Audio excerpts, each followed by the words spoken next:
1-2 সপ্তাহের মধ্যে আপনারা ফাইনাল তালিকাটা পেয়ে যাবেন ইনশাল্লাহ।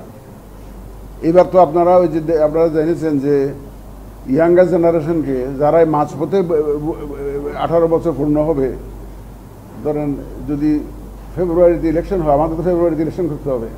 মাননীয় প্রধান উপদেষ্টা অফিস থেকে আমরা একটা চিঠি পেয়েছি যে আগামী ফেব্রুয়ারির প্রথমার্ধে রমজানের আগে যাতে আমরা নির্বাচনটা অনুষ্ঠানের জন্য প্রস্তুতি নেই, ব্যবস্থা করি, সেই অনুরোধ আমাদেরকে জানিয়েছেন। ওই চিঠি পাওয়ার পর থেকে আমরা কিন্তু আমাদের প্রস্তুতি খুব জোরদার করেছি, ওই চিঠি পাওয়ার পর থেকে। তো সুতরাং আমাদের ওই লক্ষ্য সামনে রেখেই আগামী ফেব্রুয়ারি মাসে, রমজান মাসের আগে নির্বাচন যাতে সুষ্ঠু সুন্দরভাবে হয়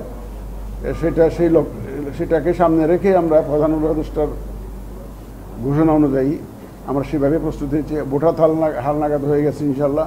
ওই ইয়াঙ্গার জেনারেশনদেরকে আমরা যাতে ইনক্লুড করতে পারি, আমরা ভোটার আইনটা সংশোধন করিয়েছি, তাদেরকেও আমরা ইনশাল্লাহ ইনক্লুড করতে পারবো, ব্যাপক সংখ্যায় ইনক্লুড করতে পারবো। আমাদের যে ভোটের জন্য যে কেনাকাটা করতে হয়, প্রকিউরমেন্ট একটা বিগ এক্সারসাইজ, এটা আমরা মোটামুটি খুব এগিয়ে চলছে ইনশাল্লাহ। আমাদের এটা কেনাকাটার মধ্যে কোনো অসুবিধা হবে না। এটাও আমরা টাইমলি হয়ে যাবে।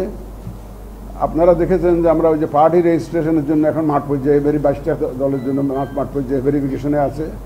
এটা হয়তো 31 তারিখের মধ্যে আমরা আশা করছি যে আমরা প্রতিবেদন পেয়ে যাব। সুতরাং পার্টি রেজিস্ট্রেশনের কাজটা আমরা ইনশাল্লাহ এই সেপ্টেম্বরের মধ্যে শেষ করতে পারবো বলে আমার বিশ্বাস। সীমানা নির্ধারণের একটা বিষয় ছিল, একটা বড় কাজ, এটা একটা বড় কাজ। আপনারা দেখেছেন আমরা খসড়াটা প্রকাশ করেছি।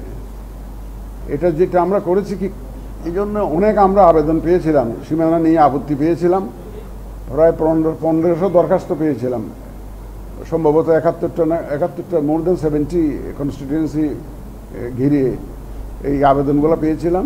তা আমরা পরীক্ষা নিরীক্ষা করে আমরা যতটুকু অ্যাকসেপ্টেবল মনে করেছি তার ভিত্তিতে একটা খসড়া প্রকাশ করেছি।